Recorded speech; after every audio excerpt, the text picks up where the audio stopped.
يسعد صباحكم جميعا. النهاردة معانا أكلة في الجون زي ما بيقولوا، أكلة تعمر الدماغ يعني. معانا قطع الكوستاليتا هنعملوها بطريقة سهلة جدا، اللي هي التقلية الصعيدي. معايا التوابل، فلفل، ملح، رشة جوز الطيب. توابلنا على الخفيف. معايا هنا هو تقريبا كيلو من اللحمة اللي حاجة بسيطة، ومعايا أكتر من نص كيلو بصل. يلا بينا كده على الطريقة على طول. هنزل بمعلقة سمنة. عندي هنا هو قطع ليا ضاني.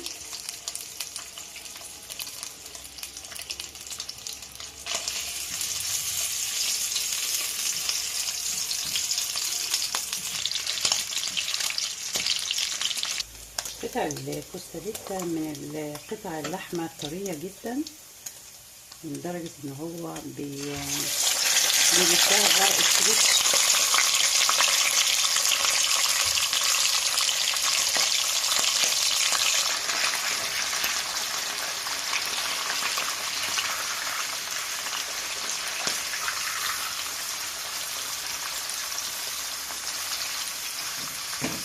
طبعا لو حابة ان انت تشيلي القطع اللي لكن انا بحب طعمها وتبقى غنية جدا في الاكل. حمرت كده اهوت الوشين، زي ما قلنا كده اهوت. الكوستاريتا ما بتتحملش في التسوية، ومفتحة كده انسجتها، فبيلفها بورق الاسترتش احسن. انزل بقى بالبصل بعد ما اخد لها تحميرة كده من جميع النواحي. هنزل بقى بالتوابل بتاعتنا، ملح وفلفل اسمر ورشة جوز الطيب، اساسية في التقلية الصعيدي.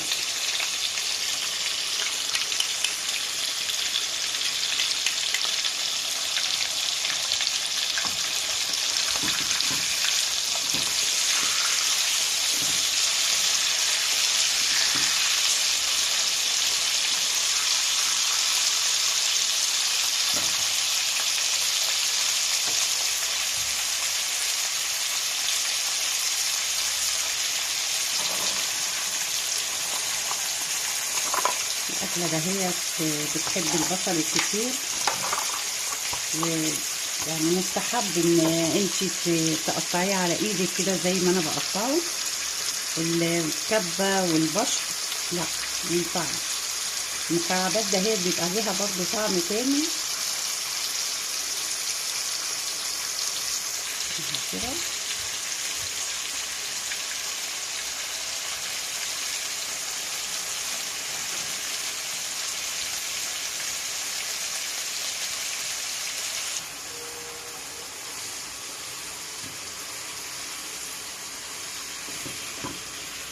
لازم كده هو ندوا لون للبصل كده، الاشقر المكرمل ده.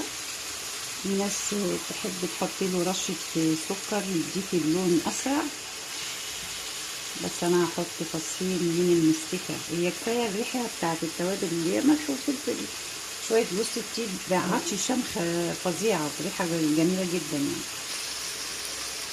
كده هو فصين من المستكة كده. المستكة حلوه وبتدي طعم ومفيده يعني. تمام، اديها تقلبتين برضو. طول ما انا واقفه لازم اقلب فيها كده عشان البصل كله ياخد لون موحد.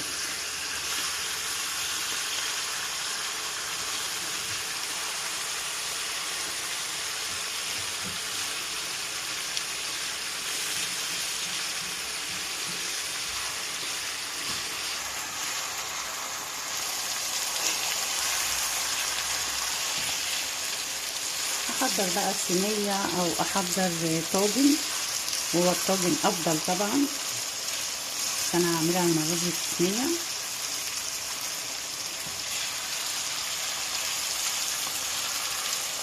ريحه البصل فعلا احلى اكل، اكل الصعايده المغذي ده.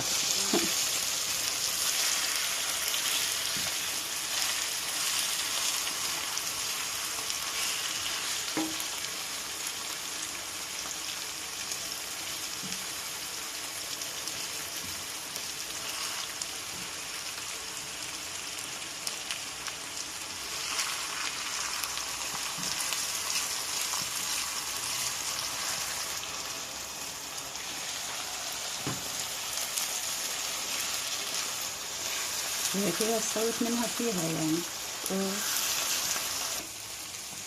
حضرت كده هو الصينية مقاس معقول، وانزل بقطع اللحمة مع البصل، تاخد بقى ايه التخديعة، وزي ما بيقولوا اليخني بتاع الصعايدة ده أكلة جبارة وسهلة جدا يعني.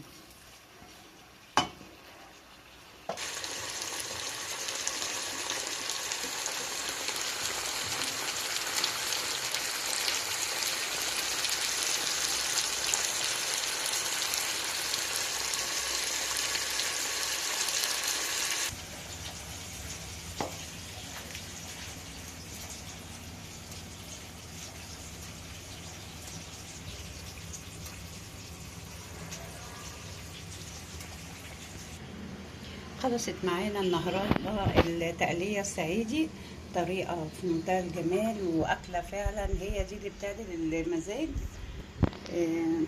اللحم طبعا مستوي وبطريقة سهلة جدا، والبصل حاجة كده ولا أروع. هو ده الكلام والأكل اللي يفتح النفس.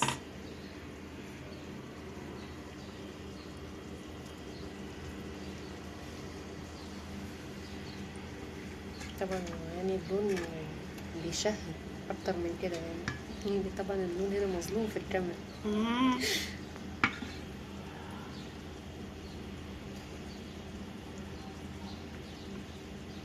أكلة تحفة، وأتمنى الطريقة تعجبكم وتحوز على رضاكم. أشكركم جدا، والسلام عليكم ورحمة الله وبركاته.